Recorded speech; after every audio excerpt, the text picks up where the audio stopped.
Olá, eu sou Fábio Reis e você está no quinto episódio do podcast Comunitalks, podcast feito por quem e para quem gosta de comunicação. Neste quinto episódio, a gente tem aqui a grandíssima Luciana Noronha, que também foi minha chefe e tem uma experiência bem interessante ainda da comunicação. Seja bem-vinda, Lu. Obrigada. Muito obrigada pelo convite, Fábio. Imagina, agradeço ter aceitado o convite, ter estado presente aqui agora. Antes de a gente começar o papo oficialmente aqui com a Luciana, eu quero convidar sempre, né, o pessoal que já está vendo a gente pela live aí no YouTube, a se inscrever no canal, tá? E se você gostar principalmente aqui da live com a Luciana, dá o curtir aí, comentar também, né, se quiser. E também segue a gente no Instagram e no LinkedIn, que o Comunitalks também está por ali. E não esquece também das plataformas de streaming de áudio. Então, se você não consegue assistir por algum motivo aí as lives no YouTube, também pode conferir a gente pelo Spotify, a Deezer, enfim, assim, principalmente, né, streaming de áudio que tem por aí. Tá bom? É isso. Então segue a gente por lá. E outra coisa também, que eu estava esquecendo, quem quiser contribuir pontualmente aqui ou financiar o podcast e a comunicação, a gente tem a chave Pix, tá? Que tá aí na tela, que é o comunitalkspodcast@gmail.com. Ou se quiser contribuir com valores mais frequentes, né? Tem a campanha no Apoia-se. Então, os links também, as informações estão todas aí na descrição do vídeo, né? Na descrição desta live, tá bom? Obrigado, pessoal. Vamos lá, Luciana, na verdade. A primeira pergunta para você é a pergunta que eu faço basicamente para todo mundo, né? E até me baseio no podcast Mamilos, que elas perguntam lá para os convidados, geralmente, quem é você na fila do pão. Traduzindo, né? Quem é você na fila da comunicação aqui. Então, como que se deu a sua entrada dentro da área de comunicação e como tem sido a sua caminhada dentro dela até hoje, mais ou menos? Olha, eu não tenho assim uma multiplicidade muito grande de experiências diversas na minha carreira. Eu tenho vários anos, né, de carreira. São cerca de 20 anos aí de carreira dentro da comunicação, em diferentes meios, né, de diferentes formas. Bom, entrei na área da comunicação porque gostava de escrever, né? A gente acha que comunicação é só escrever, então eu gostava de escrever quando eu era criança, quando eu era adolescente, escrevia redação, gostava de escrever conto, poesia e tal, e aí todo mundo falava, nossa, você tem que ser jornalista, como se o jornalista apenas escrevesse, né? Hoje em dia eu faço 90% do tempo que eu passo no trabalho, eu passo fazendo outras coisas que não escrevendo, mas eu ainda escrevo bastante, né? Mas não é o que a gente mais faz. Então, mas eu escolhi por causa disso, eu não me arrependo, eu sou uma das pessoas que não se arrepende de ter feito comunicação, eu gosto muito do que eu faço, eu gosto muito do meu trabalho, especialmente hoje, né, que eu estou na comunicação do CNPEM, que é o Centro Nacional de Pesquisa em Energia e Materiais, mas desde quando eu entrei, né, eu comecei lá no Rio de Janeiro, né, meu primeiro trabalho, logo que eu... Não, primeiro eu tive uma rápida passagem pelo Jornal de Valinhos, como repórter de jornal semanal. Fiquei lá há pouco tempo, acho que uns 3 meses lá só, depois fui para o Rio de Janeiro, para trabalhar implantando o setor de comunicação num colégio secular lá, que é um colégio Zacaria, o colégio que fica lá no centro do Rio de Janeiro. Fiquei lá por 2 anos e pouco, e depois resolvi voltar do Rio, queria ficar mais perto da minha família, vim para São Paulo. E aí lá eu fui para a editora Aranda, que é uma editora técnica, que saiu da Abril Técnica. E eles têm várias revistas especializadíssimas, né, na área de tecnologia, em várias áreas, em várias frentes da tecnologia. E eu escrevia numa revista que chamava Corte e Conformação de Metais, que era uma revista sobre metal mecânica, bastante voltada para a indústria automotiva, indústria de linha branca, mas que tinha uma pegada científica. Então foi lá que eu comecei a tomar contato com artigos, eu editava artigo científico, e aí eu acho que eu comecei a me aproximar um pouco mais da ciência. Foi aí, né, não foi da primeira vez que eu entendi que eu gostava de ciência, porque durante a faculdade eu já percebi que eu gostei quando eu peguei umas matérias difíceis de jornalismo especializado na área de ciência. Eu já fui direto para física, por incrível que pareça, porque eu não gosto de física, eu nunca aprendi física direito, né, mas mesmo assim eu enfrentei a matéria, fui lá, entrevistei o pesquisador, a gente fez uma matéria que ficou super legal, né? Eu e um colega meu da época, e aí depois eu caí na Aranda Editora e também continuei um pouco nessa área técnica, né? E aí depois de muito tempo escrevendo, fiquei 8 anos nessa editora, né, trabalhando como jornalista numa revista mensal, fechando conteúdo, fazendo entrevista, reportagem, fazendo todos os passos, né, da produção como repórter e como redatora depois. Aí eu falei, eu acho que eu quero explorar um pouco mais e aprender um pouco mais da área de jornalismo científico, né? Eu acho que eu gosto dessa pegada. E aí que eu fui estudar e fazer a especialização, e então aí depois eu entrei no CNPEM e já tô lá há 10 anos. Caramba, passa bastante rápido, né? Você falou sobre o seu interesse por comunicação, principalmente por gostar de escrever.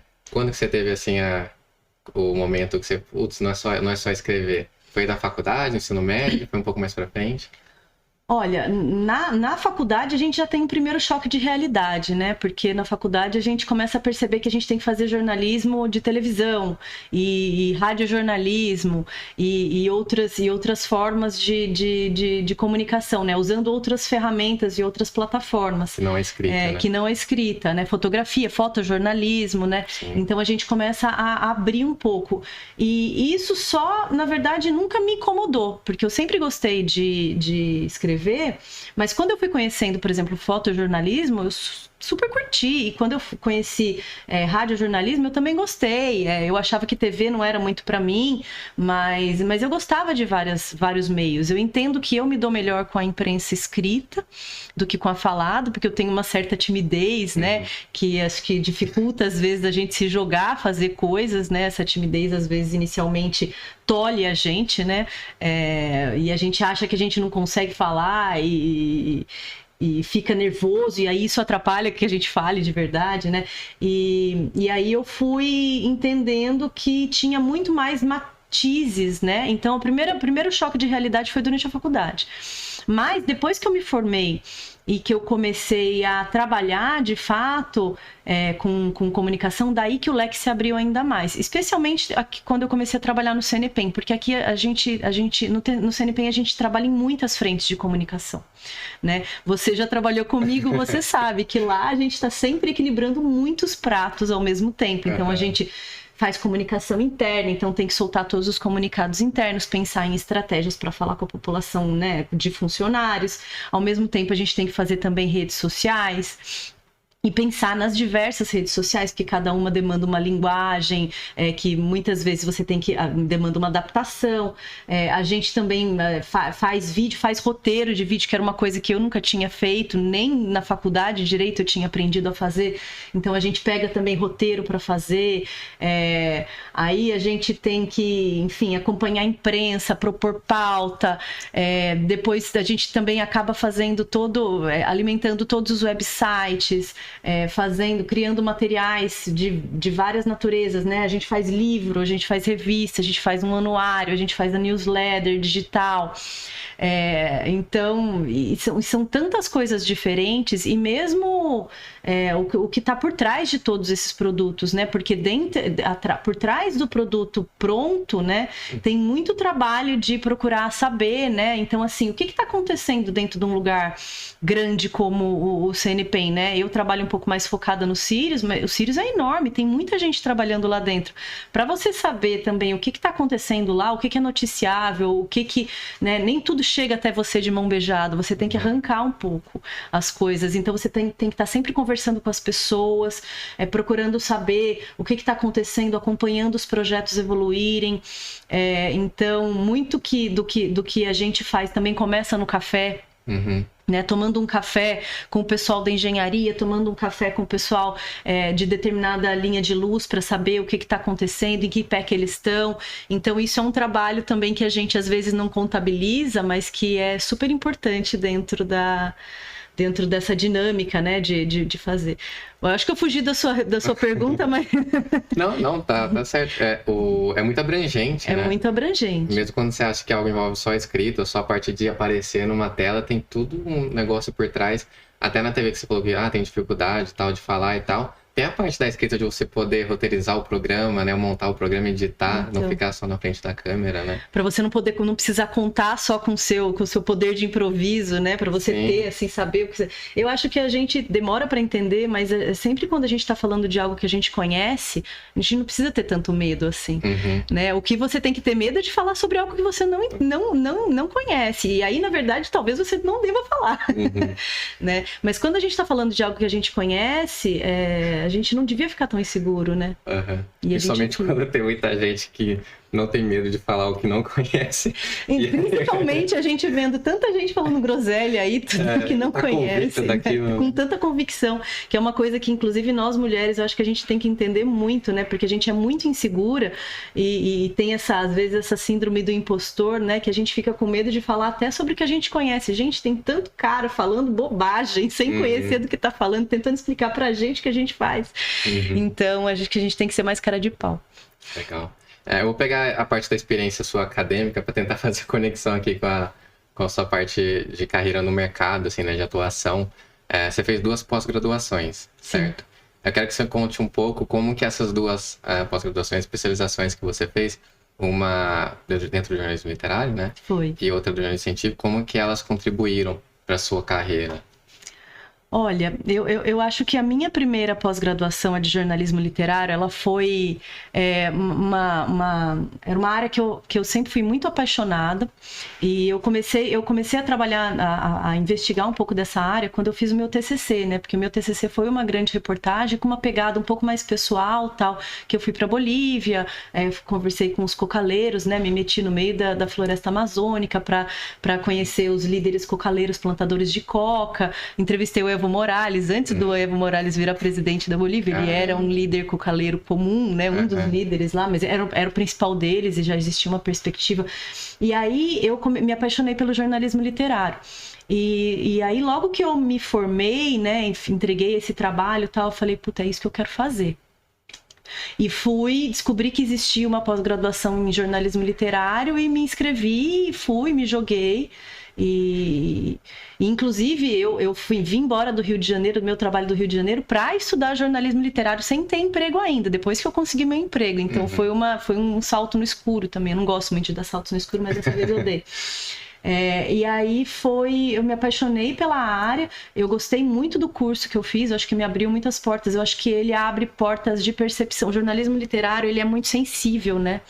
A gente conta histórias, usando recursos da literatura, a gente conta histórias reais, e elas estão aí em volta da gente o tempo todo, e acho que você precisa modificar o olhar e apurar o olhar, e eu acho que essa pós-graduação foi muito importante para eu apurar meu olhar e entender que tem histórias contáveis em volta da gente o tempo inteiro. E isso foi muito legal. Só que, infelizmente, a realidade do mercado, né, gente, se impõe. E aí, na hora que eu fui, né, eu queria muito trabalhar com isso. E nunca consegui trabalhar com isso, de fato, né? A gente até teve lá, né, enquanto eu estava fazendo a pós-graduação, a gente fez blog, a gente contava histórias reais, a gente teve tentativas de fazer isso, mas nada que a gente conseguisse capitalizar, né? Então...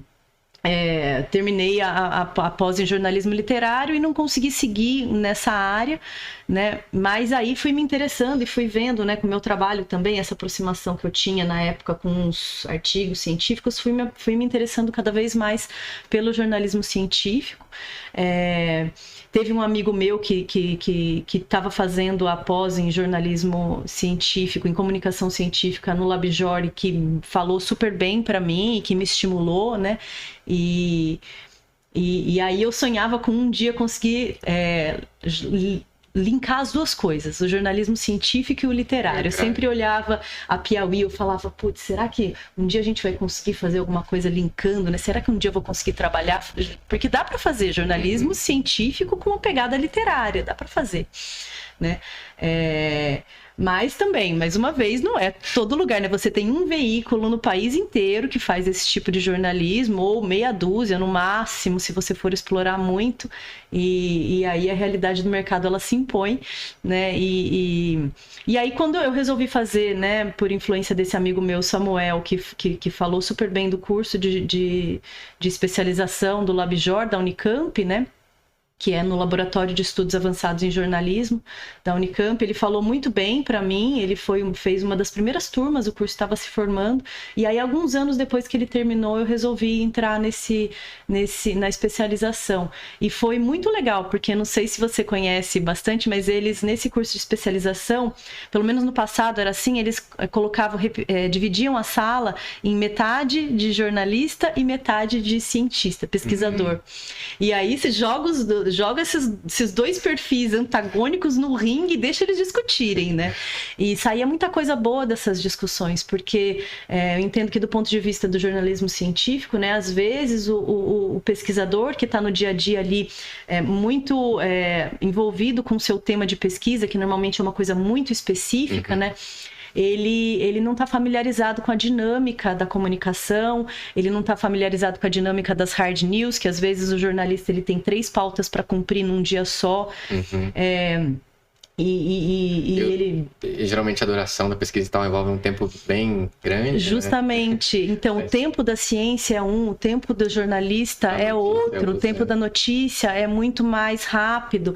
E ao mesmo tempo, o pesquisador, então, ele tem essa dificuldade. E assim, ele precisa também, às vezes, ele não entende que a gente precisa dar algo novo, né? Precisa ter um gancho de atualidade para que você consiga, né, que alguma coisa seja noticiável. Isso não é evidente para ele, né? Então, ao mesmo tempo também é muito complicado para o pesquisador. Ele, às vezes, o jornalista ele quer simplificar muito e ele perde um pouco do lastro, né? Às vezes ele é um pouco descuidado com a forma de apresentar determinada pesquisa, ou não checa alguma informação, e isso às vezes traumatiza o pesquisador, e o pesquisador fica assim avesso a falar com a imprensa, ele acha que aquilo é uma coisa que vai testemunhar contra o trabalho dele, sendo que, na verdade, os dois lados têm um objetivo que é praticamente um objetivo em comum, né? Que é divulgar temas de ciência e está sendo pesquisado, sendo descoberto. Não é um objetivo antagônico, sim, né? O objetivo ele é convergente, mas às vezes a forma como esses dois mundos eles trabalham em ritmos tão diferentes, às vezes isso dificulta esse entendimento, né? E você colocar todo mundo ali para discutir ao longo de um curso de especialização é muito rico, porque um lado entende o outro, né, um pouco mais, e eu aprendi muito a respeito de como funciona a ciência, a cientometria, do tempo da ciência, o método científico, e ao mesmo tempo quem era pesquisador conseguiu entender o que era um lead, né, por que você precisa ter um fato noticiável, quais são as dificuldades e as agruras de um comunicador, né, o tempo da comunicação também, que é muito rápido, e a importância de, às vezes, você conseguir explicar a sua pesquisa para um público leigo, porque, afinal de contas, muitas vezes você é financiado por recurso público, né? E você tem o dever de dizer para a sociedade o que você está fazendo com aquele recurso público, né? Que está pagando, que seja seus reagentes, seja sua bolsa, seja o seu salário, qualquer coisa desse tipo. E isso não é evidente para todos os pesquisadores, né? Então, acho que esse contato foi bastante rico durante a especialização, né? Não, então, esse contato ali lá no LabJOR já te ajudou depois a chegar, por exemplo, ao CNPEM e já saber dessa realidade, né? Não pareceu estranho, assim, não foi qualquer choque de tipo... Foi importantíssimo para eu ter chego lá. Inclusive, quase todo, eu diria que a maior parte dos jornalistas, né, dos funcionários que trabalham com comunicação dentro do CNPEM, eles fizeram a pós-graduação do LabJOR, né, que a gente tem aqui do lado, né, então estamos aqui na Unicamp, e a gente valoriza bastante essa experiência, né, seja do mestrado, seja da especialização, porque justamente o comunicador ele já se expôs a esse tipo de discussão, e é um método de funcionamento da ciência, ele não vai chegar muito cru, né, então a gente gosta muito e valoriza muito esse tipo de formação. Explorando essa parte aí da relação do pesquisador com o comunicador, com o jornalista e tal, você tem aí basicamente 10 anos, né? Desde o LabJOR até o momento que estou aqui no CNPEM. como que você vê, algo se transformou, vem mudando com relação, você vê algum desenvolvimento, já que você que tem quase contato diário com isso? Se eu vejo... Há mais abertura, tipo, dos dois lados, em entender quem tá do lado Olha, eu acho que eu vejo do lado do jornalismo um pouco menos de espaço para a ciência, mas muito interesse, mas às vezes menos espaço, porque é o que eu falei, na realidade do jornalista, às vezes ele tem que cumprir uma pauta de ciência, uma pauta de política, uma pauta de, sei lá, factual, da rua, do cotidiano, todos os dias, e você não vai conseguir ter um jornalista especializado em ciência, cobrindo só ciência. Isso tem cada vez menos nas redações, e isso é uma coisa que eu acho que dificulta bastante, porque você não consegue extrair o melhor do seu entrevistado, porque você não tem especialização naquela área. Isso é normal, ninguém é especializado em tudo, né? Por outro lado, eu vejo que...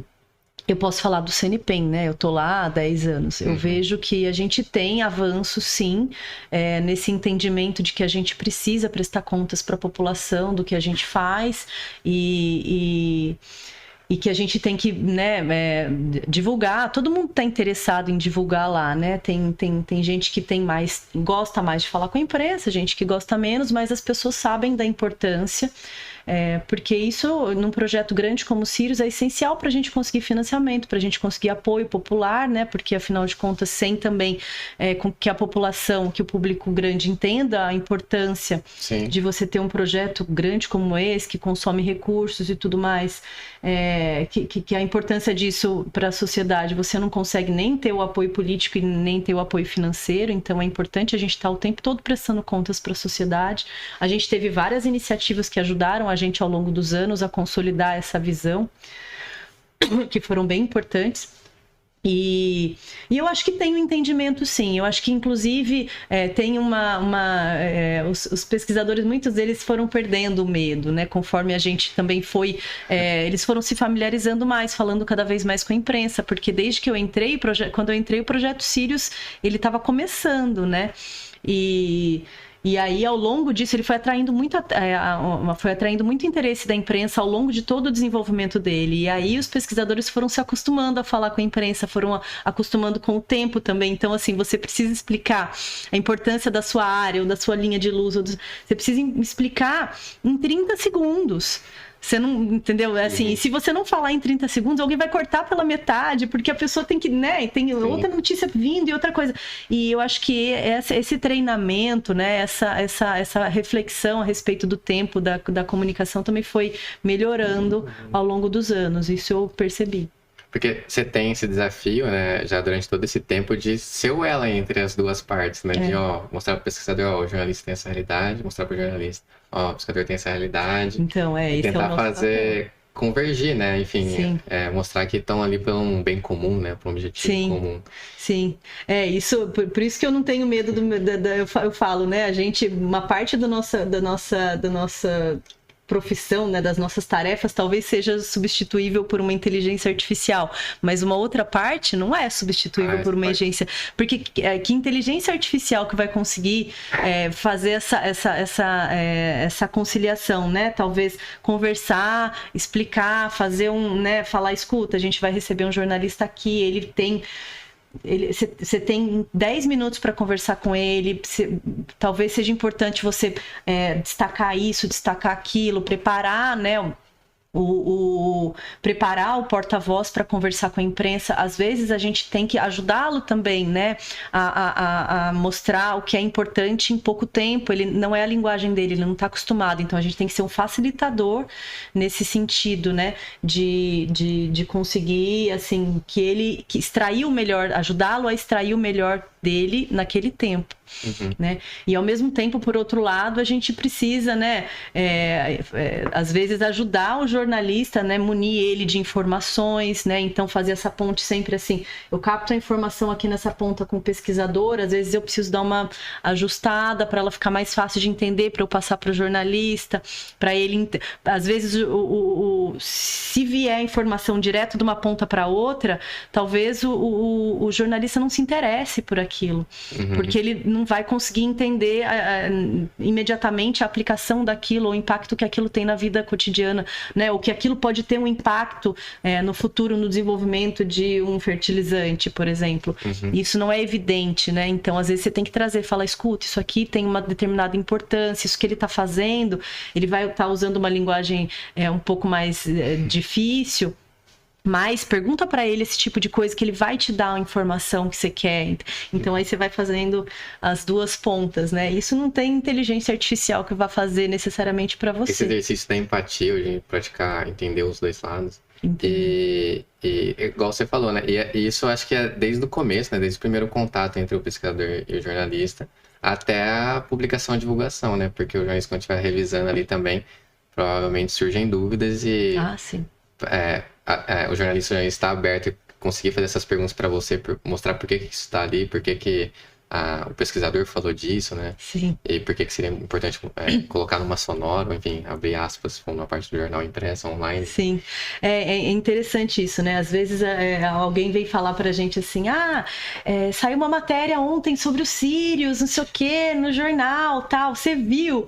E aí a gente fica rindo, né? Que a gente fala, mas você não imagina, por trás de uma matéria que saiu no jornal, o tanto de trabalho nosso que tem, o tanto de trabalho dentro, né, desde você tentar propor a pauta, né, mostrar para o jornalista que determinada coisa, determinada uma descoberta, um desenvolvimento ou qualquer coisa que foi publicado num paper, qual que é a importância disso, né? Pô, por que é legal falar disso? Pô, a gente está falando de uma determinada área científica que vai ter um impacto no futuro, tal. A gente está falando aqui de desenvolvimento de materiais que vai estar amanhã aplicado na placa solar, que você vai baratear o custo disso, daquilo. Desde você mostrar a importância, tentar vender a sua pauta, né, que a gente chama de vender pauta, né, que é mostrar a importância daquele assunto, mostrar por que ele tem que ser falado naquele momento, né, qual que é o factual que faz sentido naquele momento, fazer toda a pesquisa, buscar os melhores porta-vozes para falar sobre aquilo, aprovar tudo isso. Às vezes a gente escreve releases também, né, então a gente tem que ir atrás das informações, pegar as informações com a fonte, preparar um press release, mandar para a imprensa, aí esperar que a imprensa se interesse por isso, né? Então já tem que ter esse trabalho de tradução inicial. Depois você recebe, faz essa ponte entre o pesquisador e o jornalista, né, para a entrevista, você acompanha toda a entrevista, você tira todas as dúvidas depois, o jornalista vai precisar de material de apoio, ele vai precisar, ele vai ficar com dúvidas, ele vai precisar entrar em contato de novo, ele vai precisar de imagem, ele vai precisar de, se ele é de TV, ele vai precisar de uma forma de retratar aquilo, então como é que você vai retratar um tema com uma coisa palpável? Depois ele vai precisar de ajuda na revisão, você vai falar, olha, não, isso aqui tal, não usa esse termo, usa o outro, blá, blá, blá. Então, assim, é um tanto de trabalho, até você ver um negócio publicado numa matéria de jornal, e às vezes a pessoa fala assim, você viu que saiu? Eu falo, querido, tem muito trabalho por trás disso, né, e muito trabalho que às vezes é invisível. E muitas vezes, depois de todo esse processo, não tem a garantia de que vai sair, né? Não temos a garantia de que vai sair. E aí fica lá no exercício ali de pesquisa, de clipagem para ver se saiu todo esse trabalho que teve. Tudo isso, né? O trabalho de pós também, né? De você saber se deu certo, qual que foi o impacto daquilo, se saiu grande, se saiu pequenininho, né? Porque às vezes você fala, putz, daqui vai dar uma matéria super legal, sai uma notinha assim. Se a informação foi precisa, né? Foi condizente com o que estava sendo realmente tentado, né, mostrar ali. Exatamente, porque a gente não tem como garantir, né, que a pessoa escolheu uma informação do porta-voz que foi a melhor informação que o porta-voz deu ou não. Às vezes o porta-voz falou difícil né, então assim, enfim, a gente são muitas variáveis, né? São muitas camadas também ali, né, porque mesmo depois de toda essa conversa, toda essa troca, tipo, você jornalista, né, que faz o elo ali, e pesquisador. Aí na hora que a matéria tá para ser publicada, ou ser, enfim, divulgada e tal, chega um editor, lê uma parte, então isso aqui, aí tira, aí você fala, putz, aí pode comprometer uma reportagem inteira que até então estava sendo muito bem trabalhada, enfim. Sim, isso sempre acontece com a gente com TV. Não, o que aconteceu? A gente fala, nossa, vai sair tal no Jornal Nacional, amanhã vai ser super legal, não sei o quê. Putz, o ministro, sei lá quem, deu uma declaração, não sei o que, hard news, pá, caiu. Aí todo o nosso trabalho vai por água abaixo. O que era por um dia, depois fica pra semana, depois... Ou cai, né? Às vezes, né? Dependendo do... tem muitas vezes que cai. Na parte do pesquisador e da pesquisadora também, né, que tem bastante no CRP, é, como é que é feito essa questão de, tipo, de mostrar lado jornalista? É geralmente no contato das pautas, ali, das sugestões de pautas, ou tem um media training já meio que frequente, ou relativamente frequente com eles, é conversado frequentemente? Como é que é isso? Olha, a gente não tem um media training estruturado, assim, né? Que a gente tem uma apostila ou uma coisa que você sempre faça algo igual. Mas a gente tem conversas que são pontuais com os pesquisadores, então a gente também tem alguns pesquisadores que a gente já está acostumado a trabalhar, que a gente sabe que eles têm uma facilidade maior de falar com o público, então determinadas áreas a gente vai sempre sugerir determinados porta-vozes, porque a gente sabe que vai ficar mais fácil de entender, que tem mais chance de entrar, que ele vai conseguir traduzir melhor para o público em geral. Então a gente sempre gosta de trabalhar com os porta-vozes que você sabe que eles falam bem, você sabe que o discurso deles vai ser inteligível e vai ser bacana. Mas a gente, né, dependendo, por exemplo, você publicou um artigo, você tem que falar com um dos autores do artigo, né? Não tem como eu escolher um outro porta-voz se o jornalista está querendo cobrir aquele artigo. Então, aí a gente tem uma conversa. Normalmente a gente vai antes, prepara, fala, olha... esse jornalista vai... a gente faz uma pesquisa também, né? Isso com é uma parte também invisível do nosso trabalho que com frequência a gente faz, que é entender, tipo, que veículo que é esse que veio procurar a gente, qual que é o tom do veículo, então, quanto que é o tempo que você vai ter, o espaço que você vai ter para falar. Então, olha, você vai poder falar, o público-alvo dessa... Então, olha, você vai ter que falar por 30 segundos, porque é para televisão e eles não vão conseguir usar muito mais do que isso. Então, você fala por 30 segundos, sabendo que eles vão ter que usar 10 segundos da sua fala. Aí você dá uma preparada, fala, olha... foca nisso aqui, que você acha que é a parte mais importante do seu trabalho? Foca na aplicação, né? Tenta fazer links com a vida prática das pessoas para que elas entendam qual que é a relevância daquilo para né? A gente sabe que às vezes a gente trabalha com ciência básica e a ciência básica, ela às vezes ela não tem uma aplicação que você vai enxergar no dia de amanhã. Né? A ciência básica, às vezes, daqui 5 anos você pode descobrir uma aplicação para aquele material que você está estudando em determinadas condições, ou não. Ou não. E a aplicação também, ela não é imediata, ela não é óbvia. E às vezes é difícil explicar isso para o jornalista. Falar, olha, isso aqui que ele está fazendo é muito importante, mas não tem uma aplicação óbvia. Às vezes, assim... muitas coisas ao longo da humanidade a gente descobriu e a gente só foi conhecer as aplicações e desenvolver aplicações anos depois. Então é importante que a gente tenha curiosidade também, faça ciência básica pelo prazer de conhecer o mundo, pelo prazer de saber como as coisas funcionam, porque dali vão surgir insights também para as coisas e as coisas mais disruptivas, elas às vezes saem dali, né?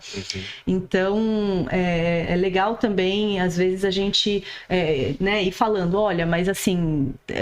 Mas tenta fazer o link com o cotidiano da pessoa, né? Por que isso... você está estudando um material, esse material pode ser usado para alguma coisa, então fala um pouco desse potencial, tal, para que... então a gente dá uma preparada. Fique mais a gente dá uma preparada neles, assim, nos pesquisadores e nas pesquisadoras, damos um briefing, a gente fala sempre toda essa ficha, né, a respeito de com quem que eles vão estar conversando, né? E essas conversas acontecem mesmo quando não tem uma pauta em questão no momento, assim, quando a oportunidade... Não, normalmente a gente faz isso quando tem a oportunidade, surge a oportunidade, porque são muitos pesquisadores lá dentro do CNPq. E a rotina, tanto o pesquisador quanto de você ali como na assessoria, é muito, falar rápida, enfim, frenética talvez, não de tantas funções, né, que exigem. Sim, então a gente normalmente vai conversar com o pesquisador um pouco antes dele, quando ele já tem uma perspectiva de dar uma entrevista ou de, no mínimo, assim, a gente sabe que a gente está fazendo, por exemplo, um press release que vai gerar interesse da imprensa, então a gente também já faz esse trabalho em paralelo de preparar o entrevistado, né? De alinhar, de saber o que ele, né? Ajudar ele a falar de maneira mais assertiva, o que ele precisa falar de acordo com o tempo que ele tem, com determinado meio de comunicação. Eu vou abrir um parênteses aqui, né? A gente já volta na parte mais da pesquisa, do pesquisador, enfim, da divulgação científica. Mas eu quero perguntar para você, né? Que você já teve experiência tanto na parte ali de jornalista mesmo, repórter e tal, e agora sim, né? Vou te falar, né? Até atualmente, já nos últimos anos, principalmente, na parte da assessoria, né? Então, você está, enfim, tem aquela... Você está sugerindo pauta, mas também você já teve o papel de recebê-las e analisá-las para ver o que era pertinente a ser publicado e tudo mais.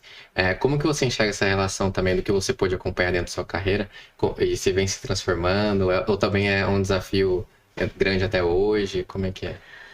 Olha, é que eu não fiz hard news, né? Aham. Quando eu fui repórter, eu trabalhava, o meu tempo de produção da notícia era um pouco mais estendido. A gente fazia revistas mensais. No começo eu até fazia um jornal semanal, depois a gente passou a fazer revistas mensais, eu passei a fazer revistas mensais e aí, então, a gente conseguia, e era muito específico também, né? Então, a gente conseguia, tipo, olhar um release que você recebia por e-mail, olhar as coisas que você recebia, conseguir, né, dar uma filtrada no que te interessa. Mas o que acontece é que, assim, nas redações, as redações são inundadas por press releases todos os dias, né? Uhum.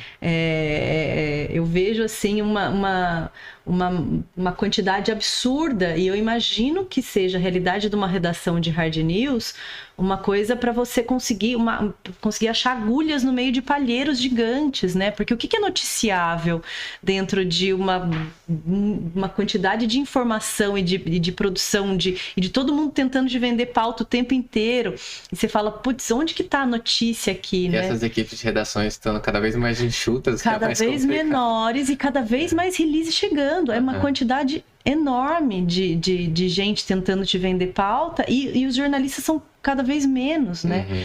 Então, eu imagino que deve ser deve ser difícil. Eu tenho, pelo lado da assessoria de imprensa, né?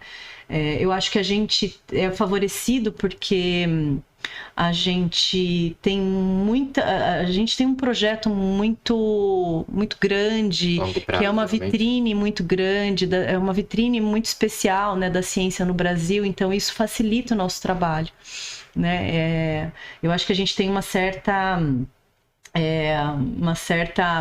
vantagem de estar num centro de pesquisa também de ponta, que consegue fazer pesquisas assim com um impacto grande, e isso facilita nosso contato com jornalistas, né? Mas é sempre um trabalho que é difícil, né? De formiga, de ficar ali. Então, hoje, pelo lado que eu tô, né? Não sou eu que faço isso, né? Que fico ligando, né? A gente tem assessoria de imprensa e o Heberson que nos ajuda bastante fazendo isso, mas é um trabalho de formiga, de ficar ligando, né, tentando explicar para os jornalistas qual que é a importância de determinado fato, onde que está a novidade. Não é fácil, mas eu também entendo, nenhum dos dois lados é fácil, né? Uhum. Eu também entendo o lado do repórter que está lá inundado em press releases e gente tentando vender pauta para ele também, e ele, coitado, tendo que descobrir ali onde estão as notícias mais relevantes e submerso em press releases. E um tempo cada vez mais curto. E o tempo cada vez mais curto e cada vez menos gente, né, fazendo. Uhum. Então, já voltando um pouco para a parte do jornalismo científico, dentre os tipos de jornalismo, a gente estava debatendo aqui um pouco antes de começar o programa, talvez seja um dos menos populares, assim, um dos menos conhecidos. O que você pode... A gente já disse um pouco sobre ele, né? Alguns minutos aqui, mas aprofundar um pouco mais sobre o que é o jornalismo científico, o papel, né, do jornalista científico, e principalmente dentro aí da sua função, da sua carreira. Olha, eu acho que a gente... É uma pena, né, que as redações estão ficando cada vez mais enxutas dessa forma. Isso, acho que eu entendo que o jornalista acaba sendo a maior vítima, né, o trabalhador, né, de jornalismo, nós somos trabalhadores, o trabalhador, o repórter, o redator, tal, ele costuma ser a maior vítima dessa precarização que a nossa profissão tá sofrendo, mas o que acontece é que a gente tá vendo, eu tô vendo, né, dentro da experiência, uma redução paulatina, assim, do número de jornalistas especializados em ciência. E do meu lado, né, de divulgadora, né, por parte de uma instituição, a gente sente mais dificuldades com isso, porque é muito melhor você ter um jornalista que cubra só aquele tema científico, porque vai ser muito mais fácil você conversar com ele, você mostrar para ele por que determinado artigo que acabou de sair é importante, mostrar para ele que ele já sabe o tempo da ciência, ele já vai conhecer o tempo da ciência. Ele vai conhecer uma série de coisas das próprias métricas da ciência, do método científico, que são importantes para quando ele vai trabalhar um tema, vai tentar traduzir esse tema para a opinião pública de uma maneira geral, né? E com essa diminuição dos jornalistas especializados, o que a gente tem é um jornalista que às vezes tem que fazer 3 pautas no mesmo dia, e ele vai correndo com pouco tempo, ele não consegue, às vezes, assuntos completamente diferentes, ele não consegue se aprofundar no tema que ele está trabalhando, então, às vezes ele vai para o pesquisador e faz uma pergunta que às vezes não tem cabimento, porque o coitado não teve tempo de se aprofundar, de ler o paper que o cara escreveu, ou de ler nem o resumo. E às vezes isso causa aqueles atritos, né? Porque o pesquisador fala, pô, mas como que ele me fez essa pergunta? Isso não tem nada a ver, tal. Por que ele chegou despreparado? E você não tá vendo, né, o jornalista ali super explorado, né, do outro lado, tendo que fazer milhares de coisas no mesmo dia. E aí a gente tem que também apaziguar, né? Falar, escuta, é assim que funciona, tal, é complicado mesmo, mas eu vejo, é uma pena, assim, que a gente tenha conseguido, o jornalismo científico esteja perdendo espaço dentro dos veículos, dos grandes veículos de comunicação. Eu acho que isso é sintomático, né, um pouco do nosso tempo. Uhum. E até seja causa e consequência do contexto que a gente está vendo hoje. Uma sociedade cada vez mais imediatista e superprodutiva. Imediatista, da gente tá vendo assim também esse negacionismo todo, né? E isso tudo é causa e é consequência, né?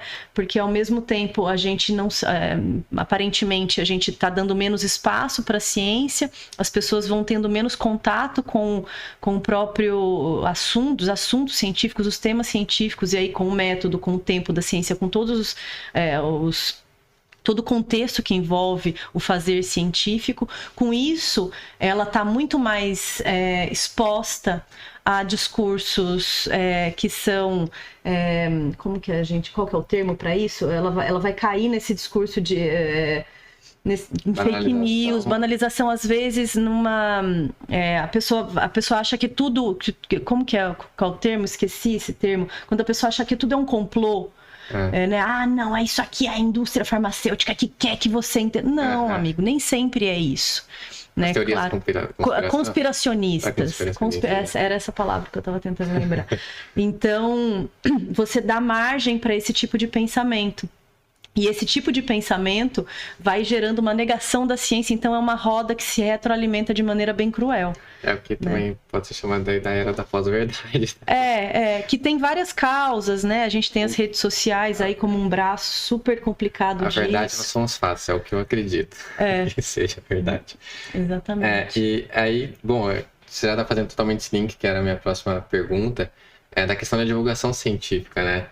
E antes até de fazer essa pergunta, voltando na parte que você falou de não ter esse profissional especializado dentro das redações, que tendo esse profissional facilitaria muito, né? Não só a conversa, como todo o processo que envolve da produção, né? Da sugestão, da produção e da publicação de uma pauta, né? Sim. E de um tema específico. E sem isso fica muito mais difícil, né? Você teria alguém dentro das redações para ajudar a convencer ali o editor-chefe, a equipe, de que isso aqui é pertinente, tem que ser feito dessa forma, não vamos descartar. A impressão que dá é que assim, a gente tem mais trabalho, a gente que está do outro lado, né? A gente acaba estendendo um pouco o nosso trabalho, porque justamente você tem que, tipo, dar uma assessoria para o jornalista que tem que cumprir as 3 pautas diárias diferentes todos os dias, né? Então você tem que dar uma mastigada melhor para ele, você tem que convencer ele, explicar para ele por que determinada pauta é importante, né? Você tem que ajudá-lo de repente, um pesquisador deu uma informação, você tem que ajudar a traduzir, ajudar a dar uma mastigada naquilo. Então tudo isso fica um pouco mais difícil para a gente, por não ter esse profissional especializado. Mas a gente ainda tem profissionais muito bons, né, na imprensa, mas a gente percebe que são cada vez menos em número. Vem se reduzindo, né? Bom, as 2 perguntas que eu ia fazer agora, tipo, se você enxerga que a divulgação científica vem sendo bem trabalhada e desenvolvida no Brasil, eu imagino que não. Mas também o aprofundamento disso, como que você vê a questão da divulgação científica específica sobre os Sirius, né? E dentro do CNPq e tal, no tempo que você está ali dentro. Olha, eu acho que... Por favor, explique também os Sirius, né? Principalmente para quem não souber o que é. Então, vamos começar do começo, né? Bom, eu tô há quase 10 anos lá trabalhando com a divulgação, trabalhando no time de comunicação, né, do CNPq, que é o Centro Nacional de Pesquisa em Energia e Materiais. O CNPq, ele tem 4 laboratórios nacionais, né? Tem um laboratório de luz síncrotron, que é o responsável pela operação dos Sirius. A gente tem um laboratório de biociências, que pesquisa biotecnologia, principalmente voltada para a saúde. A gente tem um laboratório de nanotecnologia, né, que então tem um parque de microscópio super avançado em termos de América Latina, Hemisfério Sul. Está entre os mais avançados, se não o mais avançado da América Latina.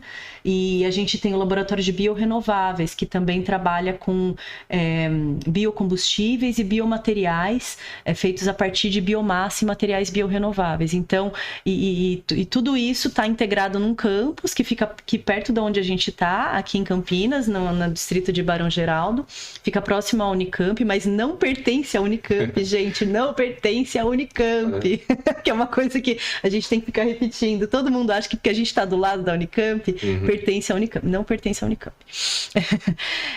A gente é uma organização social que é financiada pelo Ministério da Ciência e Tecnologia. Então, a gente tem um contrato de gestão com o Ministério da Ciência e Tecnologia, que nos dá recursos, né, fornece fundos para o funcionamento das nossas instalações. A gente não tem fins lucrativos, né?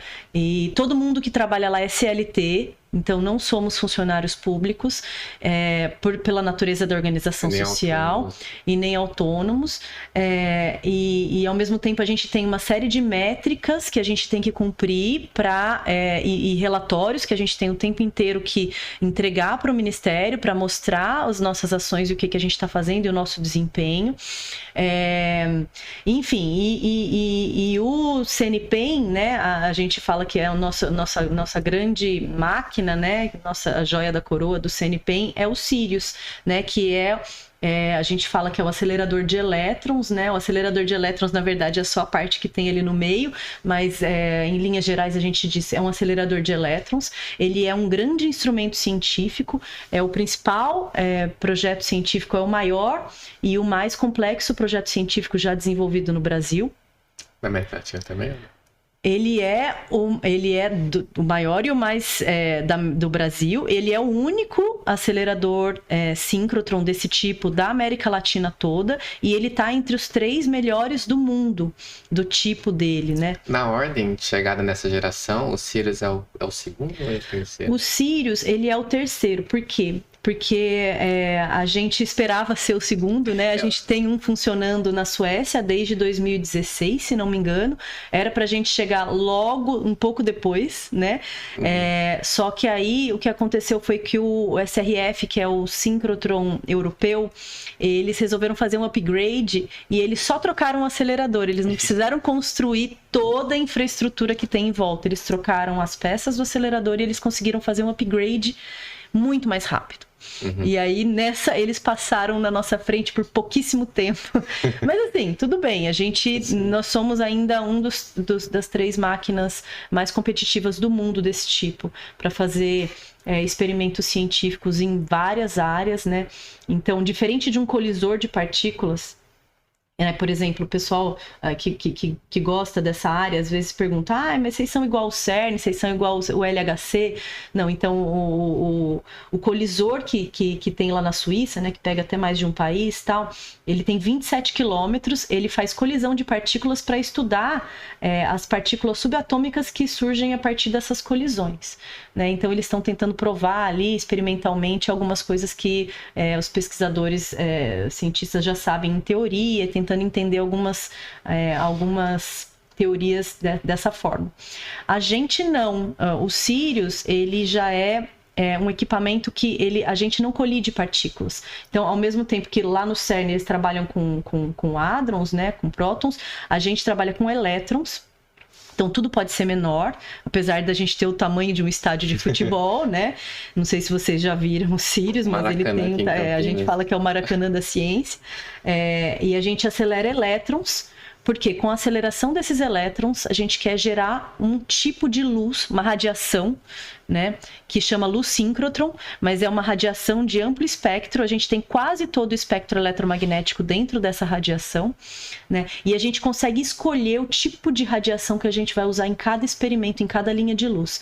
Então, você vai olhar o Sirius de cima, você vai ver que ele tem várias saídas ali, né, tem 6 perninhas por fora do prédio, mas na verdade a gente tem muito mais do que 6 estações experimentais. A gente vai poder ter até 38. 38? Eu ia falar 13. Esse número tá na minha cabeça, se não me engano, porque não é por acaso. Era 13, Porque na época que eu estagiei, se eu não me engano, era 13 estagiei no CNPq, pra quem... E também eu perguntei da ordem do acelerador, se é o segundo ou o terceiro, porque quando eu estava lá dentro, estava para ser o segundo. Estava para ser o segundo. E aí o SRF ele acabou saindo um pouquinho antes da gente. Então é 38, nesse meio tempo. A gente pode ter até 38. A gente tem 6 operando hoje, mais 4 que estão para abrir logo mais, que a gente vai abrir aí nos próximos meses. Aguardem novidades. E a gente tem... então, nesse primeiro pacote, são 14 linhas. Eram 13, viraram 14. Da época que você estava lá, eram 13. Que foram planejadas inicialmente para o projeto Sirius. Então, logo que eu cheguei, né, quando o Sirius ainda era tudo mato, tudo terra. Os pesquisadores já tinham a ideia de fazer já tinham a ideia de construir 14 linhas de luz. Então, esses 14 projetos, essas 14 linhas, dessas 13 que viraram 14, já existe faz muito tempo. E elas estão se concretizando agora. Então, a gente já tem 6... operando regularmente, recebendo usuários o tempo inteiro. A gente tem outras 4 que já estão recebendo usuários experientes, então eles estão o que a gente chama de comissionamento. E a gente tem outras 4 que estão em diferentes fases de construção e testes também, que também vão ser inauguradas aí ao longo dos próximos meses. Então são 14. E a gente já está planejando as próximas. O pessoal já está fazendo começando a trabalhar nos projetos para outras linhas de luz. Tem potencial de chegar em 38. A gente pode chegar até 38. Então você vai olhar ali, né, de cima, você vai ver 6 perninhas, né, saindo ali do acelerador. Essas são as linhas de luz. E a gente consegue... então, os pesquisadores conseguem filtrar o tipo de luz que eles vão usar em cada experimento. Então, cada uma dessas estações experimentais, dessas 6 que estão funcionando, dessas 4 que vão abrir as outras 4 em construção, cada uma delas vai fazer alguma coisa um pouquinho diferente da outra. E cada uma abre um potencial científico diferente. Então... E para suas perguntas científicas, né, que você pode sair, porque uma coisa muito importante, não só para o Sirius, mas para o CNPq todo, é que todas as nossas instalações são instalações abertas para a comunidade científica. Então a gente está aqui, né, com esse campus grande, mas não é só para a gente ficar fazendo ciência ali dentro. A gente faz muita ciência lá dentro, mas uma das nossas principais eixos de atividade é justamente oferecer instalações para a comunidade científica e tecnológica. Então, se você for um pesquisador de academia, né, das universidades, ou se você for um pesquisador de empresa ou desenvolvedor de empresa, ou se você, às vezes, é um empresário e precisa resolver um desafio científico, poxa, como é que eu faço o material dessa caneca aqui ficar mais leve e ao mesmo tempo mais resistente. Putz, eu preciso olhar para esse material em microescala. Para conseguir resolver isso. E às vezes você não tem um departamento de P&D dentro da sua empresa, né? Ou você tem. E aí você pode chegar com esse case científico e falar, olha, eu quero resolver isso.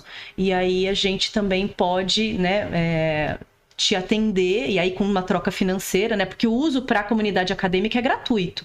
Mas dependendo se você quiser uma patente, se você for uma empresa que quiser o sigilo dos dados, daí a gente tem acordos que envolvem trocas financeiras para que a gente consiga resolver, né? Porque os nossos pesquisadores ofereçam know-how e não é só a instalação. Também é o know-how científico para resolver seu problema dentro da sua empresa ou da sua indústria, o que quer que seja, né? Então... É isso, não lembro onde eu perdi o fio da meada completamente. Não, eu tava perguntando sobre a divulgação científica envolvendo Sirius, especificamente. Eu quero até que você fale mais sobre, já tá falando bastante, né? Mas sobre as linhas de luz, por exemplo, para quem principalmente não entende ou não tem pouco contato com a ciência, por exemplo, quem são os usuários dentro dessas linhas de luz? Se tem mais de uma linha de luz, presume-se que tenha mais de uma área, e quais são essas áreas que estão sendo trabalhadas? Olha, as linhas de luz, elas não são focadas em áreas específicas, mas elas, às vezes, têm a área que é o forte dela, ou que é o carro-chefe dela. Por exemplo, a gente vai ter uma linha de cristalografia de proteínas e a principal área dela vai ser desenvolvimento de medicamentos, por exemplo. Então, vou dar como exemplo essa linha de luz, porque é bem fácil de explicar. Os pesquisadores, eles cristalizam proteínas, né? Proteínas, não precisa ser enzimas, proteínas e tal. E aí, quando essa proteína é purificada, ela forma um cristalzinho, você coloca esse cristalzinho na frente da linha de luz, faz uma operação, que essa radiação, ela vai vir, vai bater e vai difratar esse padrão, esses pontinhos delimitados, espalhados no determinado padrão, eles, por operações matemáticas, eles vão permitir que você revele onde está cada átomo daquela macromolécula, daquela proteína que você está olhando. E você vai conseguir olhar aquela estrutura tridimensional, e isso é muito importante, porque se você está olhando, por exemplo, uma proteína de um vírus, da Covid, que é responsável pela replicação do vírus, por exemplo, se você consegue entender o funcionamento daquela proteína, né, você consegue descobrir possíveis locais onde você pode atuar para quebrar o funcionamento dela. Se você atua ou se você desenvolve um composto que consegue quebrar o funcionamento ou uma dinâmica dela, você tem um candidato a medicamento, né? Então, a gente está ali nos primeiros estágios para o desenvolvimento de um medicamento, por exemplo. Mas, ao mesmo tempo, a gente tem linhas de luz que fazem várias outras coisas, né? Tem linha de luz ali que consegue, que é especializada em identificar elementos químicos dentro de uma proteína, ligações químicas ou elementos químicos. Cada uma vai fazer alguma coisa. Por exemplo, isso de elementos químicos é super importante para a área de agricultura, né? Se eu quero... hoje, os pesquisadores já estão conseguindo acompanhar trocas químicas que acontecem entre a raiz de uma planta e um solo, por exemplo, o que é super importante para que você consiga desenvolver formulações de novos fertilizantes, por exemplo, entenda dinâmicas do solo mesmo, por que determinado solo absorve mais determinado nutriente e outro não, ou você consegue hoje acompanhar o carregamento de uma bateria ao vivo, e as trocas, né, que estão acontecendo ali. Então, e cada linha de luz ela vai te proporcionar uma coisa diferente. Vai ter uma linha de luz ali que você vai conseguir fazer tomografia, igual tomografia médica, né? Só que ao invés de você girar né, que nem numa tomografia médica você gira a fonte de luz, a gente gira a amostra, porque a fonte de luz é o acelerador, né? Então a gente vai girando a amostra, vai fazendo essas imagens, no fim você tem um filmezinho 3D que vai te mostrar a microestrutura daquele material que você está olhando. E esse material pode ser muitas coisas. Esse material pode ser uma amostra de uma rocha do pré-sal. E eu vou conseguir entender, olhando para aquela amostra, como é que o óleo se comporta ao tentar retirar o óleo, tentar recuperar o óleo de dentro daquela rocha, né? A rocha, o petróleo do pré-sal, ele está preso dentro de umas rochas porosas, né? Então eles fazem muito esse tipo de pesquisa, de tentar entender essa dinâmica. Mas pode ser um osso que você está tentando entender porque que determinado osso tem um comportamento poroso ou desenvolver alguma coisa. Ao mesmo tempo, você pode levar para lá uma pesquisa também tentando entender uma estrutura cardíaca. E por que determinada estrutura cardíaca se comporta de determinada forma. Então, assim, as áreas de aplicação são muito variadas. A gente pode falar de grandes áreas, né? Falando de grandes áreas, a gente pode falar de desenvolvimento de novos materiais, o que é super amplo, porque a gente pode falar de materiais para... se eu quiser desenvolver indústria, material para filtrar determinados químicos, se eu quero desenvolver catalisador, se eu quero desenvolver material mais resistente para a indústria aeroespacial, se eu quero... Material é uma coisa super ampla, né? Energia, por exemplo, a gente estuda bastante materiais que vão dar origem, né, as placas das placas fotovoltaicas do futuro, por exemplo, é uma área que está sendo muito estudada lá. A gente pode estudar também saúde, eu dei um exemplo, né, de como a gente começa o desenvolvimento de um fármaco, mas tem outras rotas para a saúde, né, por exemplo, tentando entender o comportamento de determinados neurônios e comparando um cérebro com uma doença neurodegenerativa, um cérebro de camundongo, um tecido.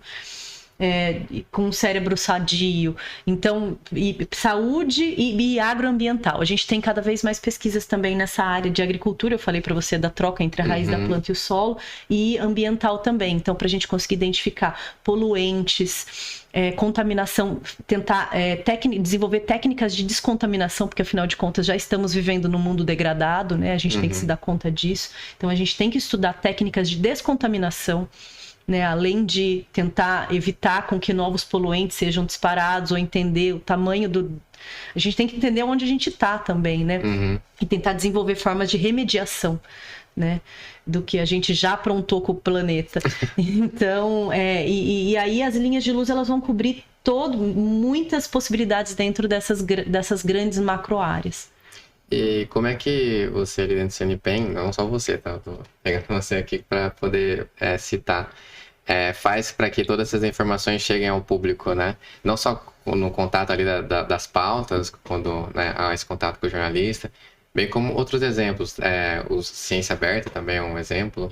E que outras formas também existem, existe outra, além dessas duas, por exemplo? Olha, a gente trabalha, né, como eu falei, em muitas frentes, né? Então, desde os nossos websites, onde a gente coloca o nosso conteúdo ali, a gente atua em redes sociais também, né? A gente está cada vez mais tentando fortalecer e especializar mais a nossa frente de redes sociais.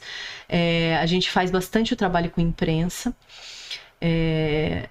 E a gente também tem, por exemplo, essas iniciativas em que a gente tenta falar diretamente com o público, né? Então, Ciência Aberta é uma dessas iniciativas, eu diria que é uma iniciativa de muito sucesso, que a gente já está fazendo, acho que desde 2016. 2016 foi a primeira edição. Eu estava no primeiro. Você estava no primeiro, né? E está crescendo cada vez mais. Então, no primeiro, acho que a gente já teve aí mais de 4.000 pessoas circulando pelo campus. Num dia chuvoso, não era nada convidativo estar lá, e mesmo assim tinha muita gente, muita fila. E aí o nosso desafio, cada edição, a gente conseguir tá apto para oferecer uma multiplicidade ainda maior de atividades, para conseguir atender e receber cada vez mais gente e oferecer uma experiência mais rica para esse público, né? Então, a gente está expandindo. Cada edição, o Ciência Aberta cresce. O último que a gente fez foi antes da pandemia, foi em 2019. A gente recebeu cerca de 16.000 pessoas no campus. Foi gigantesco.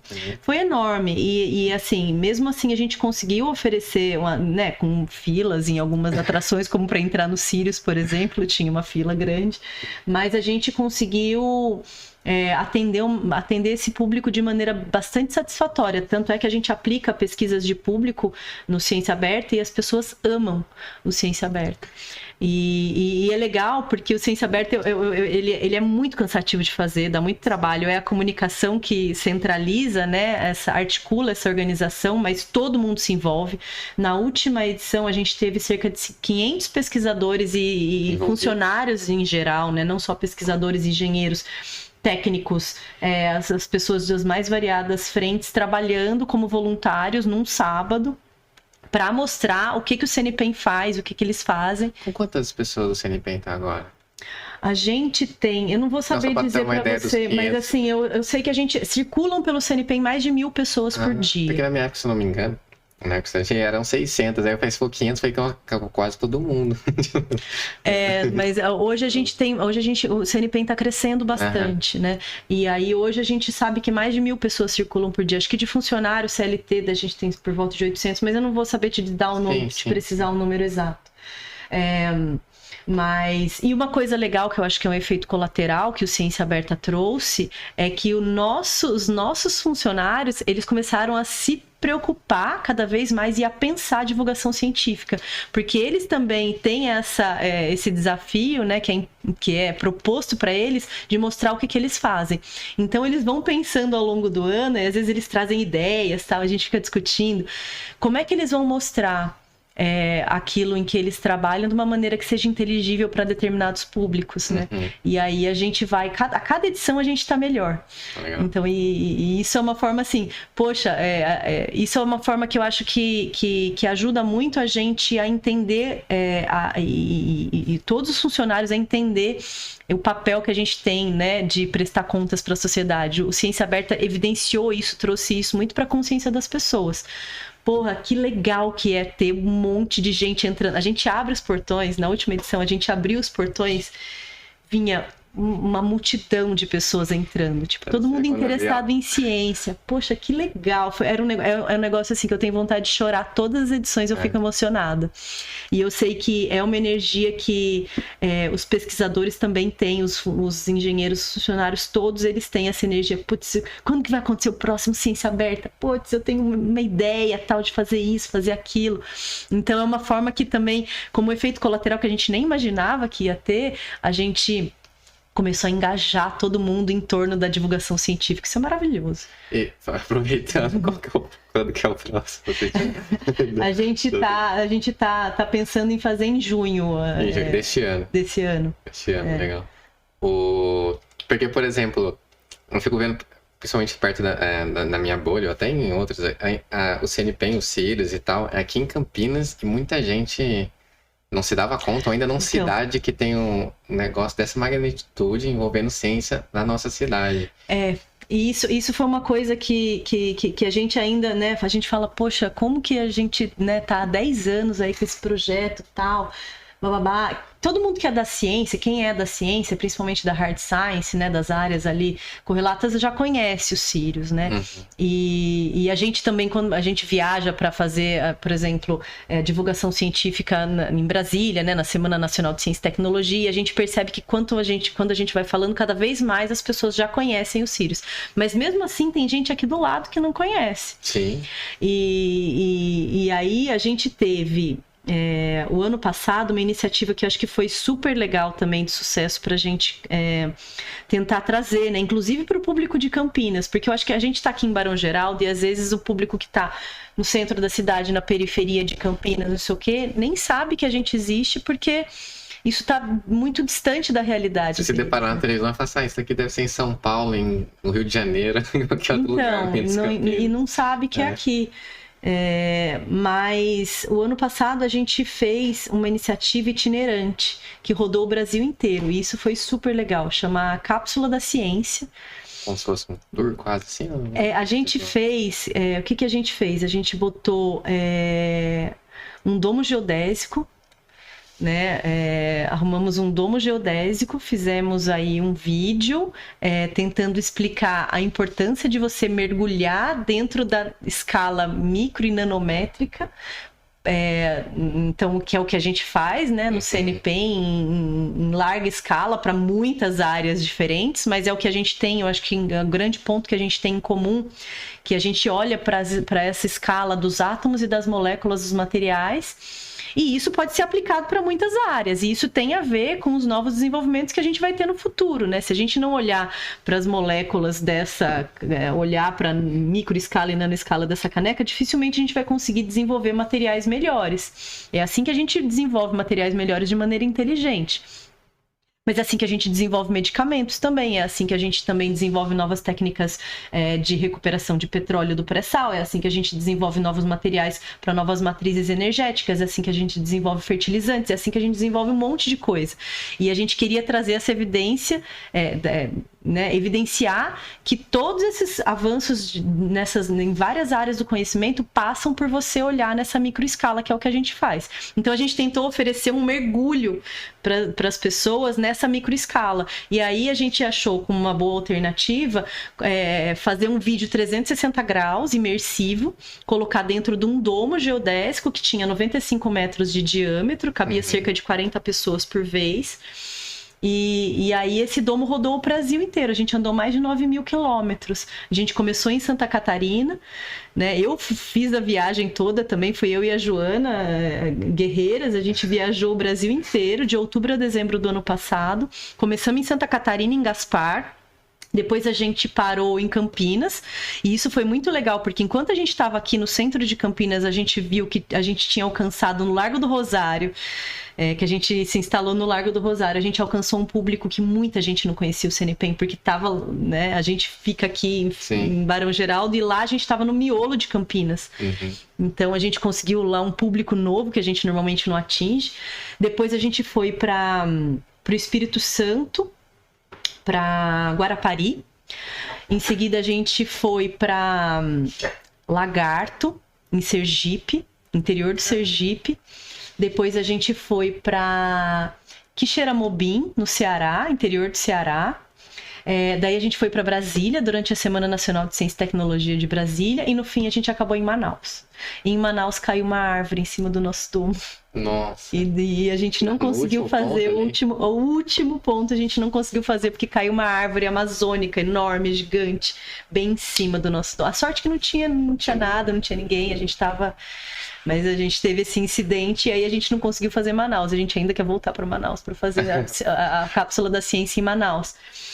Mas foi uma experiência muito legal. E a gente não levava só a cápsula, a gente levava a maquete também, que agora a gente tem uma maquete, né? Brilha com luzes, tal, que mostram como o Sirius funciona. A gente tem várias coisas ali que exemplificam o que a gente faz.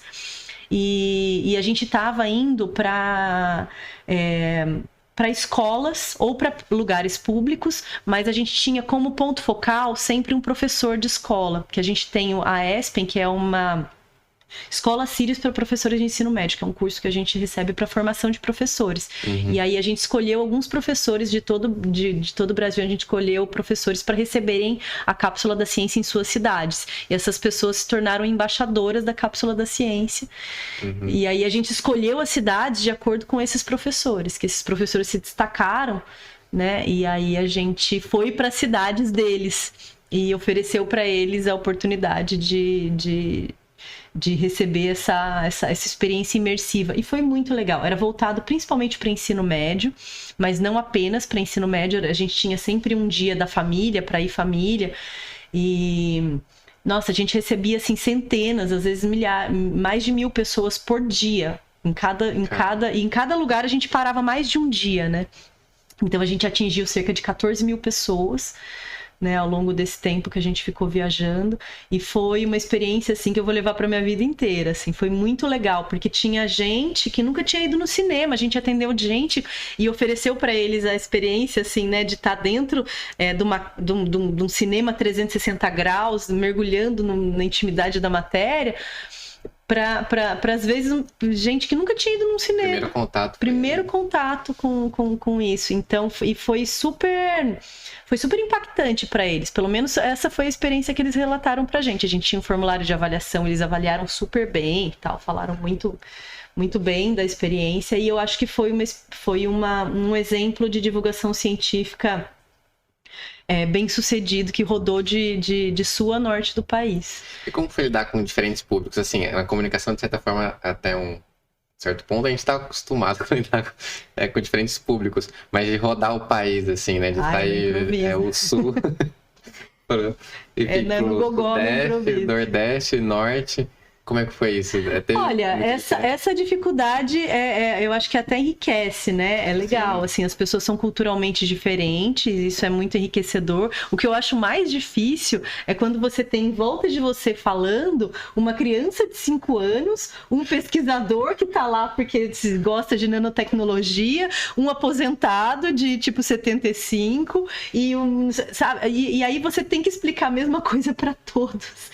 Isso demanda improviso. Uhum. Mas, assim, essas diferenças culturais eu acho que são enriquecedoras, assim, e foi um tempero da cápsula da ciência, assim, foi Você muito lida legal. não só dentro de um ponto só, né, com diferentes idades e tal, ou diferentes regiões, você lida com diferentes comentários ali, né, ou, tipo, uma criança de 5 anos vai fazer um comentário totalmente diferente de alguém que é pesquisador, ou uma pergunta, né, e de quem é aposentado. Isso, tipo, de Manaus para...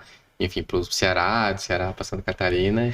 É completamente o trato diferente. Também, né? Enfim. Completamente diferente. É que a gente sempre estava ali num ambiente. Às vezes a gente estava numa praça pública, às vezes a gente estava numa escola tal. Mas a gente tem que se adaptar. A criança vai tentar perguntar uma... O que é isso? Não, pergunta desde o que é isso, mas pergunta coisas. Eles são muito criativos nas perguntas e eles se interessam muito eles gostam muito de ver as coisas no microscópio. É muito legal falar com criança. Foi muito rico, assim, ter esse contato com crianças de várias idades, né? Ao mesmo tempo, o público, você percebe assim, a gente tinha esse foco no ensino médio, né? Às vezes você tem uma turma ali que não liga muito, não tá nem aí, ou não dá muita bola, e outra turma que é super interessada. Eu falo, gente, como as pessoas são diferentes entre si, têm a mesma idade, na mesma cidade, no mesmo lugar. Mas a diferença é o que nos enriquece, né? A gente tem que se adaptando e se ajustando os discursos. E em todos esses locais foram mais de um dia? Ou teve durações diferentes, assim, em cada local? Teve durações diferentes em cada local. Normalmente a gente ficava pelo menos 3 dias em cada cidade. Mas, por exemplo, aqui em Campinas a gente ficou uma semana inteira, porque a gente passou a Semana Municipal de Ciência e Tecnologia aqui em Campinas. E aí a gente então fez segunda a sexta. E em Brasília era a Semana Nacional de Ciência e Tecnologia. A gente ficou 7 dias em Brasília.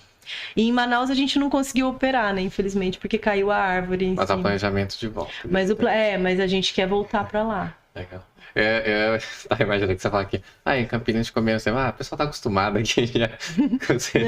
Não, a gente teve um público enorme o tempo inteiro. E quanto mais a gente divulgava ao longo porque como a gente ficou 5 dias aqui, quanto mais a gente divulgava, mais gente chegava, porque as pessoas ficaram sabendo, às vezes pela TV local, pela rádio, pela coisa. Então, nos últimos dias estava lotado, as pessoas passavam por lá, paravam.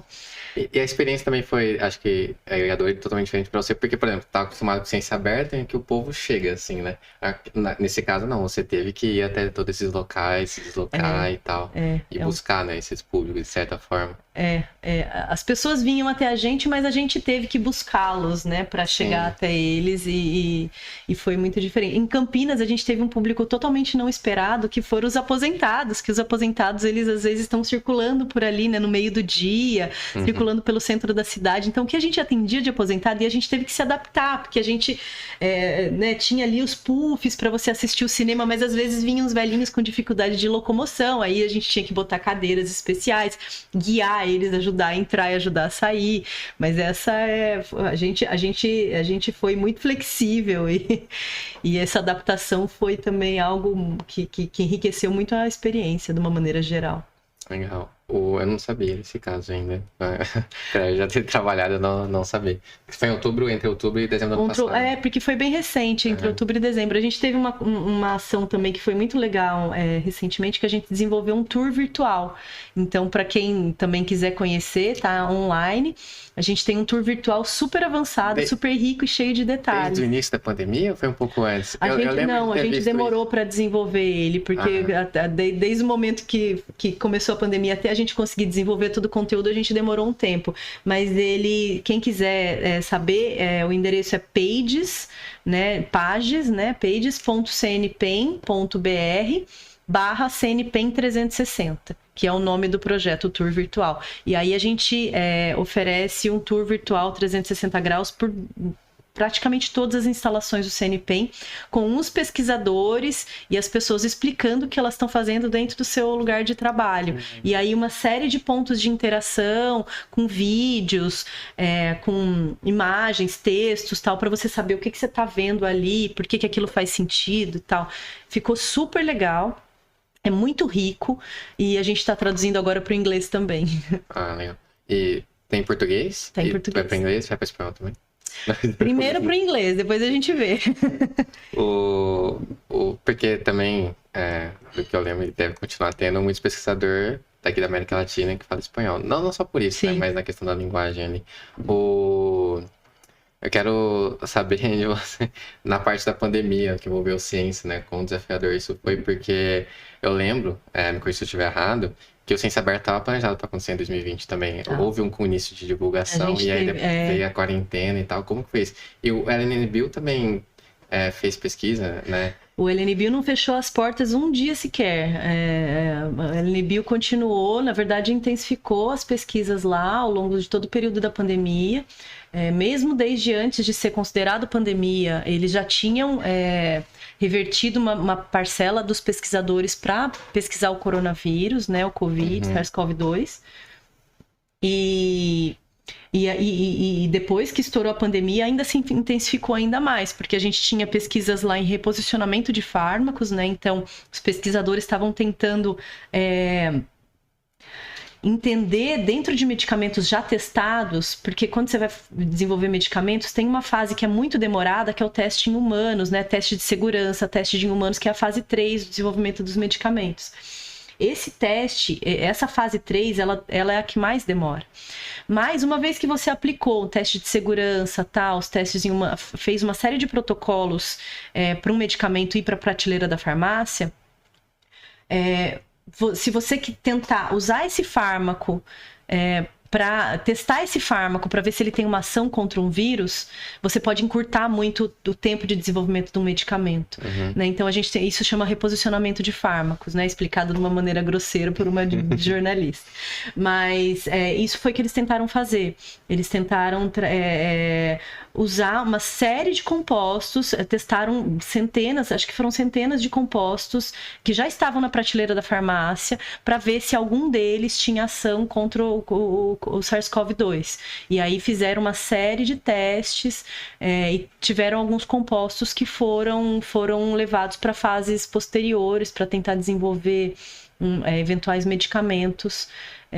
Então a gente entrou nessa briga, a gente entrou nessa guerra contra o Covid de diversas formas. A gente fez SHIELD, né, o nosso grupo de engenharia, até a gente adiantou a abertura da primeira linha de luz do Sirius, que era a Manacá, que é essa linha que faz cristalografia de proteínas para desenvolvimento de medicamentos, né? Foi a primeira que a gente abriu para pesquisar SARS-CoV-2. Então, a primeira vez que ela foi aberta numa chamada especial só para quem pesquisava Covid, para conseguir acelerar esse desenvolvimento nesse contexto, né? Mas foi um desafio enorme, assim.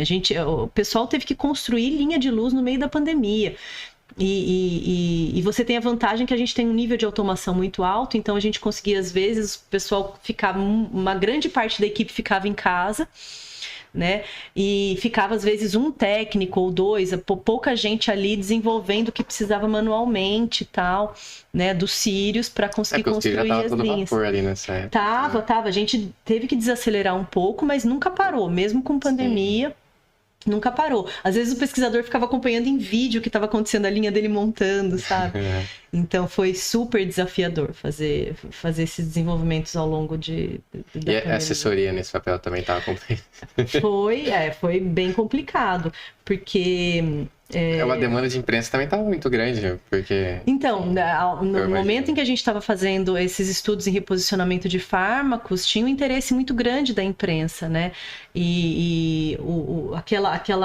O Anita saiu de uma pesquisa do CNPEM, né? Que foi justamente o composto que se destacou, né, dentro dessa fase de testes in vitro que o CNPEM se dedicou a fazer, né? Porque a gente não faz pesquisas com humanos, né? A gente faz um pouquinho só com animais, mas a maior parte é in vitro. E E essa fase de pesquisa que foi feita in vitro chegou nesse medicamento, né, na possibilidade que esse medicamento pudesse ser usado como reposicionado para atacar o vírus da Covid. E aí teve um interesse massivo da imprensa. E aí essa dificuldade também, né, voltando um pouco para a área da comunicação e da comunicação científica em específico, a gente tem que segurar um pouco a expectativa, né? Porque fala, escuta, a gente não tem um medicamento ainda, calma, a gente tem testes feitos in vitro, bababá, que podem levar ao desenvolvimento de um medicamento, né? Pode te levar à conclusão de que esse medicamento pode ser usado para Covid.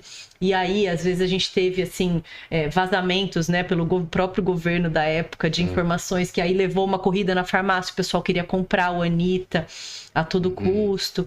Então, assim, teve desafios ao longo desse processo todo que foram bastante complicados para a gente, né, do ponto de vista da ciência, para tentar passar para o jornalista, não, segura sua ansiedade, a gente não tem um medicamento ainda, calma, né? E ao mesmo tempo, às vezes, o próprio governo querendo falar que tinha e a gente tentando aplacar os ânimos e ali no meio tentar falar, calma, gente, senão, né, a gente pode ter, a gente aqui, né, pode ter riscos de imagem. Então, essa questão toda de proteção da nossa imagem, porque o CNP é uma instituição muito séria, né? E aí, entre um jornalista ávido por notícia e um governo ávido por notícia, a gente tentar segurar ali as expectativas foi desafiador. Também, né, querendo sair o quanto antes. Todo mundo querendo sair de casa, desesperado, né? Então teve... mostrar, por exemplo, que pode levar, não quer dizer que vai levar. Então tem uma certa diferença nesse sentido. Ou assim, né, não é amanhã, entendeu? Mesmo se der certo, não vai ser amanhã nem depois de amanhã que a gente vai ter esse resultado, né? Então, foi bem desafiador, assim, todo o processo de fazer comunicação nesse tempo. E, ao mesmo tempo, os eventos, né? Você sabe que a gente trabalha aí com uma frente de desenvolvimento de eventos científicos e a comunicação faz a divulgação desses eventos. A gente teve que fazer tudo virtual. E passar de uma hora para outra fazer virtual, e a gente fez um dos primeiros eventos científicos de grande porte no mundo em modelo virtual, completamente virtual. Logo que a pandemia começou, a gente já se adaptou rapidamente, então foi assim, muitos desafios. E mesmo o desenvolvimento do tour virtual, porque a gente teve que interromper nosso programa de visitas, a gente teve que interromper o Ciência Aberta, e aí a gente falou, não, vamos oferecer alguma outra coisa para o público, então vamos começar a trabalhar num tour virtual que as pessoas possam visitar de casa e tal. Alguns locais, museu, exposições, acabaram fazendo isso também, né? Porque você não pode ir até um museu, aí o museu fazia o tour virtual, pra você poder ver, ter essa experiência de casa. Só que é um trabalho enorme desenvolver um tour virtual. A gente fez um tour bastante completo, né? O CNPEM é muito grande, então deu bastante trabalho. Mas ficou muito legal. Legal. Voltando para a comunicação, na verdade, com a última pergunta já. Quais dicas que você tem, assim, as principais, para quem está na área de comunicação, ou mais especificamente dentro da parte de jornalismo científico, divulgação científica, você tem em mente para poder sugerir para quem está na comunicação, seja começando aí na faculdade ou entrando no mercado, ou de alguma forma já atuando também?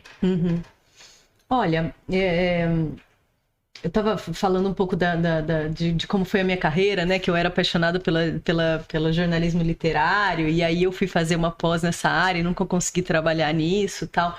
Eu gosto muito da ideia da gente perseguir nossos sonhos e as nossas vontades. Mas eu acho que a gente tem que equilibrar isso um pouco com um pragmatismo, né? Olhando para a realidade, né, dos fatos que a gente tem hoje. Então, a gente tem várias frentes de jornalismo, né, que são ricas, e eu acho que é legal se especializar. Eu gosto do jornalismo especializado. Acho que isso abre frentes tanto para trabalhar como repórter, redator, bababá, na frente de determinada editoria, por exemplo. Determinada editoria, por exemplo, isso vai te facilitar e te enriquecer, enriquecer o seu próprio trabalho, o contato com as fontes e tudo mais, o contato com os temas. E ao mesmo tempo você pode também trabalhar dos outros lados, né? Você pode trabalhar numa assessoria de imprensa, numa assessoria de comunicação. Então eu gosto muito da ideia de especializar. Eu gosto do jornalismo especializado, eu acho que que os jornalistas ganham muito tentando se especializar em suas áreas, né? Não é só no jornalismo científico, e o público também, que vai cada vez mais a gente sabe que, né, a realidade, né, das redações nem sempre permite que a gente consiga se aprofundar nos temas e tudo mais, o que é uma grande pena. Mas eu acho que se especializar e estudar, especializar, né, que a gente fala é especializar, buscar uma especialização, buscar cursos, buscar se embrenhar mais naquela área, né? Porque a gente tem muita gente formada em jornalismo e para você conseguir se destacar nessa área, talvez seja interessante que você consiga desenvolver um conhecimento mais aprofundado numa determinada área, né? E olhar para o mercado, porque, né, nem sempre o mercado vai estar aberto e alinhado com as suas vontades, mas às vezes você consegue também adaptar um pouco a sua vontade com o que o mercado pode oferecer, com a realidade, né, desse mercado editorial, jornalístico e tudo mais, para que você encontre alguma coisa que te dá prazer e que tenha, né, na realidade das redações, que tenha demanda para isso, que tenha contratações dessa área, para você se destacar, para você conseguir seguir seu caminho. E às vezes a gente fica confuso, mas a gente vai se achando, né, ao longo da nossa carreira. Uhum. E tá tudo bem com isso, com a gente estar confuso no começo. Sim. Mas se fosse, né, dando um conselho nessa área, seria: se especialize, estude, continue estudando no que você gosta, olhando um pouco para a realidade do mercado, sem perder o pé na realidade, mas se especialize, estude, para que você tenha mais chances de fazer coisas que você gosta dentro de lugares que você vai se orgulhar de trabalhar. Legal. Aí, para finalizar, eu vou mostrar aqui uma breve descrição aqui da Luciana, né? Mas na verdade ela já contou bastante sua carreira. Eu falei tudo. Não, mas na minha parte de hobbies ali, a natação, viagem, mixologia, você consegue explicar o que é mixologia para quem não sabe? Eu gosto de fazer drinks, né? Eu gosto muito às vezes até invento alguns, mas eu gosto muito de fazer drinks para os meus amigos, e é um dos meus hobbies que as pessoas mais apreciam, vamos dizer assim. Então, todo mundo que vai em casa ou que vai numa festinha comigo fala: ai, Luciano, vamos fazer um drink, não sei o que, fazer um drink pra mim, não sei o que, e eu adoro. Pedi pra explicar, eu tinha colocado até, né, como drinks, ou preparo de drinks. Um outro amigo meu até que veio aqui, eu coloquei, tipo, cerveja artesanal, mas aí ele mostrou que não é que ele faz, ele gosta de degustar na questão de experimentar, né? Sim. E não preparar. E, bom, é isso. Eu quero, só para passar também a tela ali, Heitor, de quem ajuda aqui. Na verdade, é o poder do clique ali, né? Para quem não conhece, é o projeto que eu tenho com o meu irmão, que a gente fala sobre desenvolvimento pessoal, né? No Instagram. Quem não estiver acompanhando pode acompanhar por lá. Magenta aqui é o estúdio, né? Que fornece o espaço do podcast aqui. Então, todo episódio é por conta da Magenta, Estúdio, Magenta Produções. Agradeço o Heitor aí eternamente por isso. E o Tecnosol Marketing e Comunicação é a agência responsável, né, pelo logo e pela vinheta do podcast aqui do Comunitalks. E Que Tal Personalizados é a responsável pelas canecas aqui, então, com o logo, que a gente está tomando aqui água. E a Apoia-se é sempre bom lembrar, né, a plataforma aí para apoio, para financiar, né, o projeto aqui, a comunicação e o podcast.